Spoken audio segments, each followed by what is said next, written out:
شروع اللہ تبارک و تعالی کے نام سے جو بڑا مہربان نہایت رحم کرنے والا ہے۔ بھائیوں اور بہنوں، نماز فجر کے وقت یہ تسبیح پڑھ کر عرش پر ہلچل مچوا دیں۔ اگر کوئی شخص بہت زیادہ پریشان ہو، کوئی میرا بھائی بہن ایسا ہے جو بہت زیادہ پریشانی کے عالم میں ہے، تو فجر کے وقت باوضو حالت میں یہ پڑھ لے۔ انشاءاللہ ہر قسم کی پریشانی، تنگی، مصیبت دور ہو جائے گی۔ میرے بھائیوں اور بہنوں، انسان کی زندگی خوشی اور غمی، کامیابی اور ناکامی، آسائش اور پریشانی کے درمیان مسلسل سفر کرتی رہتی ہے۔ ہر بندہ چاہتا ہے کہ اس کی دعائیں قبول ہوں، اس کی مشکلات آسان ہوں، اور جو خواہش وہ دل میں رکھتا ہے وہ حقیقت کا روپ دھار لے۔ لیکن اکثر ایسا ہوتا ہے کہ انسان دعائیں کرتا ہے، کوششیں بھی کرتا ہے، مگر دل کے دروازے پر بے چینی اور اضطراب ہی رہتا ہے۔ اس وقت دل کی گہرائیوں سے یہ آواز نکلتی ہے کہ کاش کوئی ایسی دعا، کوئی ایسا ذکر، کوئی ایسی تسبیح مل جائے جو ضد کر کے رب کائنات سے بات منوا لے، جو ہر بندہ مومن کو سکون، رحمت اور کامیابی عطا کر سکے۔ تو میرے محترم بھائیوں اور بہنوں، آج میں آپ کو ایسی ہی عظیم تسبیح کے بارے میں بتانے جا رہا ہوں کہ اگر جسے آپ فجر کی نماز کے بعد پڑھنا اپنا معمول بنا لیتے ہیں تو یقین کیجئے کہ یہ تسبیح اللہ کے حضور ضدی ہو کر آپ کی ہر بات منوا لیتی ہے۔ اگر کوئی شخص، کوئی میرا بھائی یا بہن بہت زیادہ پریشان ہو تو فجر کے وقت باوضو حالت میں یہ تسبیح پڑھ لے۔ یہ تسبیح عرش پر ہلچل مچوا دیتی ہے۔ اللہ تعالیٰ کی رحمت بہت وسیع ہے۔ وہ اپنے بندوں کی پکار سنتا ہے، چاہے وہ آہستہ پکاریں یا بلند آواز سے پکاریں۔ مگر کچھ لمحات میرے بھائیوں اور بہنوں ایسے ہیں، کچھ وقت ایسے ہیں کہ جب دعائیں قبول ہونے کے دروازے زیادہ کھلے ہوتے ہیں، اور انہی میں سے ایک وقت نماز فجر کے بعد کا وقت ہے۔ فجر کا وقت وہ وقت ہے جب اللہ کی رحمتیں زمین پر اترتی ہیں، جب فرشتے دعا کرنے والوں کے گرد جمع ہو جاتے ہیں، جب نیند سے بیدار ہو کر بندہ اپنے رب کے سامنے سجدہ کرتا ہے، تو گویا اللہ تعالیٰ خود فرماتے ہیں کہ اے میرے بندے، مانگ، کیا مانگتا ہے، میں تجھے عطا کروں گا۔ اور میرے بھائیوں اور بہنوں، یہی وجہ ہے کہ بزرگان دین اور اولیاء کرام ہمیشہ اس وقت کو ذکر و اذکار اور تسبیحات کے لیے سب سے قیمتی قرار دیتے ہیں۔ یہ تسبیح، جسے سب سے ضدی تسبیح کہا جاتا ہے، دراصل اللہ تعالیٰ کے ذکر کی ایک ایسی صورت ہے جو نہ صرف دلوں کو سکون دیتی ہے بلکہ انسان کی دعاؤں کو اللہ کے عرش تک پہنچا کر قبولیت کے دروازے کھول دیتی ہے۔ اس تسبیح کی بھائیوں اور بہنوں خاص بات یہ ہے کہ یہ اللہ رب العزت کے ساتھ ایک مضبوط تعلق قائم کرتی ہے۔ بندہ اپنے رب کے سامنے ضدی بچے کی طرح کھڑا ہو جاتا ہے کہ اے میرے اللہ، جب تک میری دعا قبول نہیں ہوگی میں تیری رحمت کے در سے ہٹنے والا نہیں ہوں۔ اور اللہ تعالیٰ تو اپنے بندے کی ضد کو پسند کرتے ہیں، خاص طور پر جب یہ ضد صرف اور صرف اس کے در پر ہو، جب یہ ضد عبادت اور ذکر کے ذریعے ہو۔ اور فجر کے بعد کی یہ تسبیح اس قدر بابرکت ہے کہ اس کو پڑھنے والا رزق کی تنگی سے نجات پا لیتا ہے، بیماریوں سے شفا پا لیتا ہے، قرضوں سے چھٹکارا حاصل کر لیتا ہے، پریشانیوں سے نجات پا لیتا ہے، اور سب سے بڑھ کر اللہ کی محبت اور قرب کو حاصل کر لیتا ہے۔ کتنے ہی لوگ ہیں جنہوں نے اس تسبیح کو اپنی زندگی کا حصہ بنایا اور دیکھا کہ ان کی دعائیں ایسے قبول ہوئیں جیسے دروازہ کھٹکھٹاتے ہی کھل جاتا ہے۔ ناظرین، یہ تسبیح گویا اللہ کے دربار میں ضدی التجا ہے کہ اے میرے پروردگار، میری مشکل آسان فرما دے، میرا دل خوش کر دے، میرے رزق میں برکت ڈال دے، اور مجھے اپنے دوستوں میں شامل فرما لے۔ بھائیوں اور بہنوں، یاد رکھیے کہ اللہ تعالیٰ کے سامنے کی جانے والی ضد اور اصرار کبھی رائے گا نہیں جاتا۔ دنیا میں اگر آپ کسی انسان کے سامنے ضد کریں تو وہ ناراض ہو جاتا ہے، لیکن جب آپ اللہ تبارک و تعالیٰ کے سامنے ضد کرتے ہیں تو وہ خوش ہوتا ہے، کیونکہ اللہ چاہتا ہے کہ اس کا بندہ بار بار اسی کو پکارے، اسی کے در سے مانگے اور کبھی مایوس نہ ہو۔ اور یہی وجہ ہے کہ حدیث مبارکہ میں آتا ہے کہ اللہ تعالیٰ اس بندے کو پسند فرماتا ہے جو بار بار اس سے دعا کرتا ہے اور اس کے در سے جڑا رہتا ہے۔ تو بھائیوں اور بہنوں، فجر کے بعد یہ تسبیح پڑھنا گویا ایک ایسی کنجی ہے جو اللہ کی رحمت کے خزانوں کو کھول دیتی ہے۔ یہ تسبیح ضد کر کے اللہ پاک سے اپنی ہر بات منوا لیتی ہے، اور یہ صرف لفظوں کا کھیل نہیں ہے بلکہ ایمان کی طاقت ہے، اخلاص کی روشنی ہے، یقین کی پختگی ہے۔ جب بندہ یہ تسبیح پڑھ کر دل سے اللہ پر بھروسہ کرتا ہے تو اس کی تقدیر کے دروازے بدل جاتے ہیں، اس کی مشکلات آسان ہو جاتی ہیں اور اس کے خواب حقیقت میں ڈھلنے لگتے ہیں۔ بھائیوں اور بہنوں، نماز جو کہ اسلام کا دوسرا رکن ہے اور قرآن و حدیث میں بار بار اس کی اہمیت بیان فرمائی گئی ہے۔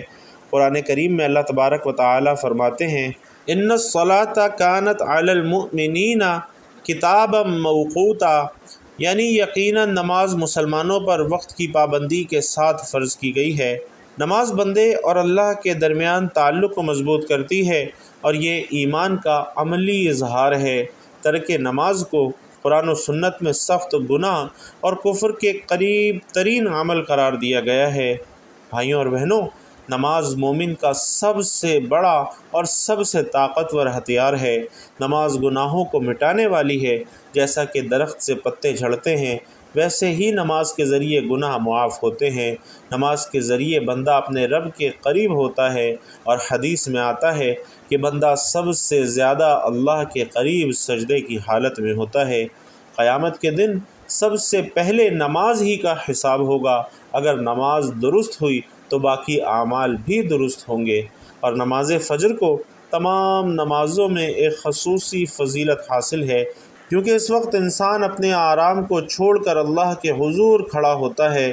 اسی لیے قرآن اور حدیث میں اس کی بے شمار فضیلتیں بیان ہوئی ہیں۔ قرآن مجید میں نماز فجر کے بارے میں ہے، اور فجر کے وقت قرآن کی تلاوت کا اہتمام کرو، بے شک فجر کی تلاوت مشہود ہوتی ہے۔ اور ناظرین، اس سے مراد یہ ہے کہ فجر کی نماز اور اس وقت کا قرآن پڑھنا فرشتے بھی حاضر ہو کر گواہ بنتے ہیں۔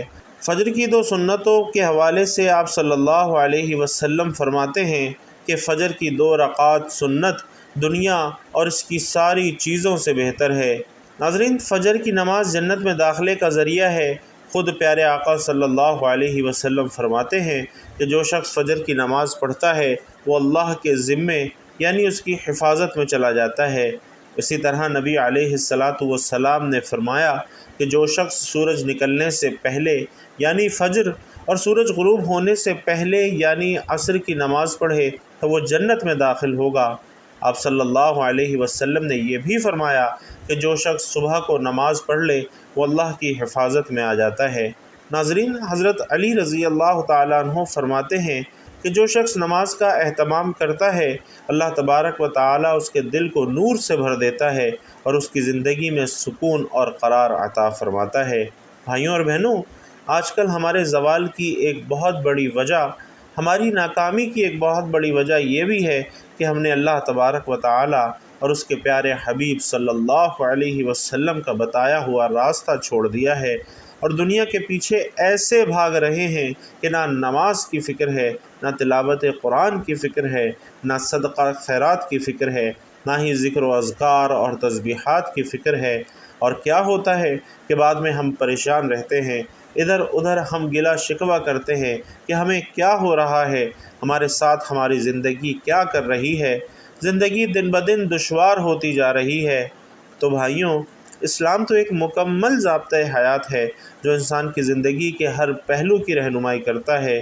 دین اسلام کا مقصد نہ صرف روحانی نجات ہے بلکہ ایک پرامن، منصفانہ اور بامقصد زندگی گزارنے کا سلیقہ بھی ہے کہ جب کوئی فرد یا معاشرہ دین سے دور ہو جاتا ہے تو اس کے منفی اثرات زندگی کے ہر گوشے میں ظاہر ہونا شروع ہو جاتے ہیں، اور دین سے دوری کا سب سے بڑا نقصان یہ ہے کہ انسان اپنے خالق سے رابطہ کھو بیٹھتا ہے، جو اس کی زندگی میں بے سکونی، بے مقصدی اور روحانی خلا کا سبب بن جاتا ہے۔ پہلا بڑا نقصان روحانی کمزوری ہے کہ جب انسان نماز، قرآن، ذکر اور دعا سے دور ہو جاتا ہے تو اس کا دل سخت ہو جاتا ہے، اللہ کا خوف اس کے دل سے نکل جاتا ہے اور گناہوں میں ملوث ہونا اس کا معمول بن جاتا ہے۔ ایسے انسان کو نہ حلال اور حرام کی تمیز رہتی ہے، نہ آخرت کی فکر رہتی ہے۔ بھائیوں اور بہنوں، دوسرا نقصان اخلاقی اقدار کی صورت میں ظاہر ہوتا ہے۔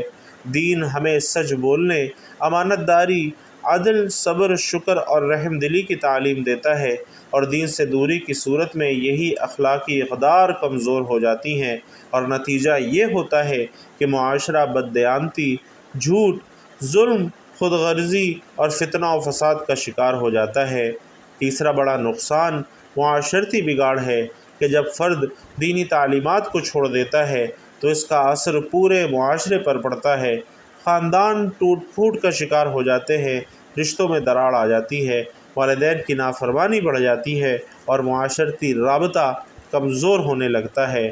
اسی طرح بھائیوں اور بہنوں، چوتھا نقصان نفسیاتی بیماریوں کی صورت میں ظاہر ہوتا ہے۔ جو دل اللہ کی یاد سے غافل ہو وہ وسوسوں، پریشانیوں، بے چینی اور ڈپریشن میں مبتلا رہتا ہے۔ قرآن مجید میں فرمایا گیا کہ خبردار، اللہ کے ذکر سے ہی دلوں کو اطمینان حاصل ہوتا ہے۔ اسی طرح پانچواں نقصان اور سب سے بڑا نقصان آخرت کی تباہی ہے کہ دین سے دوری کا یہ سب سے بڑا اور ابدی نقصان ہے کہ انسان اپنے رب کے حضور ناکام ہو جاتا ہے۔ جو شخص اللہ اور اس کے رسول صلی اللہ علیہ وسلم کے احکامات سے غافل رہا وہ قیامت کے دن اللہ کی رحمت سے بھی محروم رہے گا۔ تو بھائیوں اور بہنوں، ہمیں چاہیے کہ دین سے تعلق مضبوط کریں، نماز قائم کریں، قرآن کی تلاوت کریں، علم دین حاصل کریں اور اپنی زندگی کو اسلامی تعلیمات کے مطابق ڈھال لیں کہ یہی دنیا اور آخرت کی کامیابی کا راستہ ہے۔ تو بھائیوں اور بہنوں، اس مشکل وقت سے نکلنے کا ایک راستہ آپ کو بتا رہا ہوں کہ اگر آپ نے اس پر عمل کر لیا انشاءاللہ ساری زندگی دعائیں دیں گے۔ یہ جو عمل، جو تسبیح آپ کو بتا رہا ہوں، اگر آپ ایک مرتبہ زندگی میں مختصر سا ایک عمل ہے، اور جو لوگ نماز فجر کے بعد اس عمل کو کرنا چاہیں تو کر سکتے ہیں، ورنہ ایک مرتبہ کرنے سے ہی انہیں اتنا فائدہ ہوگا کہ دعا میں ہاتھ نیچے آنے سے پہلے انشاءاللہ اس عمل کی برکت سے انہیں ایسی غیبی مدد ملے گی کہ وہ خود اپنی آنکھوں سے معجزات دیکھ کر حیران رہ جائیں گے۔ یہ ایسا تسبیح کا عمل ہے کہ اس میں اللہ تبارک و تعالیٰ کے ناموں میں سے ایک بابرکت نام ہے جو کہ اللہ تعالیٰ سے ضد کر کے پڑھنے والے کی ہر بات منوا لیتا ہے۔ اس تسبیح کی برکت سے وہ جو کچھ مانگتا ہے اللہ تبارک و تعالیٰ اسے عطا فرما دیتا ہے۔ تو بھائیوں اور بہنوں، آج کے اس عمل کی جانب چلتے ہیں کہ آپ نے کون سی تسبیح کتنی مرتبہ پڑھنی ہے، کس ترتیب سے پڑھنی ہے۔ تو سب سے پہلے آپ نے نماز فجر ادا کرنی ہے۔ اس کی ایک شرط ہے کہ جو بھی مرد حضرات ہیں انہیں یہ کرنا ہے کہ فجر کی نماز باجماعت ادا کرنی ہے۔ وہ باجماعت نماز ادا کرنے کی ایک وجہ یہ بھی ہے کہ اس وظیفے کا اثر تب ہی ہوگا جب آپ فجر کی نماز باجماعت ادا کریں گے، اور خواتین اس تسبیح کو، اس عمل کو گھر میں کر سکتی ہیں، ان کی کوئی پابندی نہیں ہے۔ تو جب آپ نے فجر کی نماز باجماعت ادا کر لی تو اس کے بعد ایک دعا ہے جو کہ باجماعت نماز کے بعد ادا ہوتی ہے۔ تو سب ہاتھ اٹھا کر دعا مانگتے ہیں، وہ دعا آپ نے مانگنی ہے۔ اس کے بعد آپ نے یہ عمل کرنا ہے، اور پھر آپ نے جو ایک ذاتی دعا ہے اس کے لیے ہاتھ اٹھانے ہیں۔ اس عمل کا مکمل طریقہ کار بھی سن لیجئے۔ سب سے پہلے آپ نے اول و آخر 3 مرتبہ درود ابراہیمی پڑھ لینا ہے۔ آئیے خیر و برکت اور ثواب کی نیت سے ایک مرتبہ مل کر بھی درود ابراہیمی پڑھ لیں۔ اللہم صلی علی محمد وعلی آل محمد کما صلیت علی ابراہیم وعلی آل ابراہیم انک حمید مجید۔ اللہم بارک علی محمد وعلی آل محمد کما بارکت علی ابراہیم وعلی آل ابراہیم انک حمید مجید۔ درود پاک پڑھنے کے بعد آپ نے 100 مرتبہ لا الہ الا انت سبحانک انی کنت من الظالمین پڑھنا ہے، اور آپ نے 100 مرتبہ یہ پڑھنے کے بعد یہ چھوٹی سی صورتیں پڑھ لینی ہیں، یعنی آپ نے چاروں قل پڑھنے ہیں۔ سب سے پہلے آپ نے سورۃ الکافرون پڑھنی ہے، پھر سورۃ الاخلاص پڑھنی ہے، پھر سورۃ الفلق پڑھنی ہے، اور اس کے بعد سورۃ الناس پڑھنی ہے۔ صحیح تلفظ اور خیر و برکت کے لیے میں چاروں سورتوں کی تلاوت کر رہا ہوں، آپ نے لازمی سماعت فرمانی ہے۔ بسم اللہ الرحمن الرحیم۔ قل یا ایہا الکافرون لا اعبد ما تعبدون ولا انتم عابدون ما اعبد ولا انا عابد ما عبدتم ولا انتم عابدون ما اعبد لکم دینکم ولی دین۔ بسم اللہ الرحمن الرحیم۔ قل هو اللہ احد اللہ الصمد لم یلد ولم یولد ولم یکن له کفوا احد۔ بسم اللہ الرحمن الرحیم۔ قل اعوذ برب الفلق من شر ما خلق ومن شر غاسق اذا وقب ومن شر النفاثات في العقد ومن شر حاسد اذا حسد۔ بسم اللہ الرحمن الرحیم۔ قل اعوذ برب الناس ملک الناس الہ الناس من شر الوسواس الخناس الذي يوسوس في صدور الناس من الجنة والناس۔ جب یہ 4 قل آپ ایک ایک مرتبہ پڑھ لیں تو آپ کی جو بھی حاجات ہوں، جو بھی پریشانیاں ہوں، جو بھی مشکلات ہوں، رزق کی تنگی ہو یا مالی تنگ دستی ہو، بندشیں ہوں یا رکاوٹیں ہوں، کاروبار بند ہو چکا ہو، رشتوں میں بندشیں ہوں، الغرض آپ کا جو بھی مقصد ہے آپ نے اس کو ذہن میں رکھتے ہوئے پھر استغفر اللہ 70 مرتبہ پڑھنا ہے، اور یہ عمل پڑھتے دوران آپ کا جو بھی مقصد ہو اس کو آپ نے ذہن میں رکھنا ہے، اور اس عمل کو پڑھتے دوران آپ نے مکمل یکسوئی اور توجہ کے ساتھ، کامل یقین کے ساتھ یہ عمل کرنا ہے۔ آپ کا جو بھی مقصد ہوگا اللہ پاک آپ کو ایک ہی بار یہ عمل کرنے کی برکت سے انشاءاللہ ایسا نوازے گا کہ آپ نے کبھی سوچا بھی نہیں ہوگا۔ جو ترتیب تعداد بتائی گئی ہے اسی ترتیب اور تعداد کے ساتھ باجماعت نماز پڑھنی ہے، اور اس کے بعد نماز کی دعا میں شریک ہونا ہے، اور پھر آپ نے یہ اپنا عمل شروع کرنا ہے جس طرح آپ کو بتایا ہے اسی طریقے سے آپ نے یہ عمل کرنا ہے، اور اس کے بعد آپ نے پھر اللہ تبارک و تعالیٰ کے ایک بہت ہی بابرکت نام کی تسبیح پڑھنی ہے۔ یا واسع، یہ اللہ تعالیٰ کے صفاتی ناموں میں سے ایک نہایت ہی زیادہ بابرکت اور پراثر نام ہے، اور اس نام کا مطلب ہے اے وسعت عطا کرنے والے، اے کشادگی اور فراغی دینے والے۔ یہ نام قرآن مجید میں بھی متعدد مقامات پر آیا ہے، جیسا کہ بے شک اللہ وسعت والا جاننے والا ہے، اور جو شخص دل سے یا واسع کا ورد کرتا ہے اللہ تبارک و تعالیٰ اس کے رزق میں برکت اور کشادگی عطا فرماتا ہے۔ یہ نام پڑھنے سے دل کی پریشانیاں، ذہنی الجھنیں اور اضطراب دور ہو جاتا ہے۔ یا واسع کا کثرت سے ورد انسان کے دل میں وسعت پیدا کرتا ہے، وہ دوسروں کو برداشت کرنے لگتا ہے، جس سے رشتے مضبوط ہوتے ہیں۔ چونکہ اللہ علیم بھی ہے اور واسع بھی، اس نام کا ورد علم اور فہم میں اضافے کا سبب بنتا ہے۔ تو بھائیوں اور بہنوں، آپ نے اس بابرکت نام کی پوری ایک تسبیح آخر میں پڑھنی ہے، یعنی 100 مرتبہ آپ نے اللہ تبارک و تعالیٰ کے اس نام یا واسع کی تسبیح پڑھنی ہے۔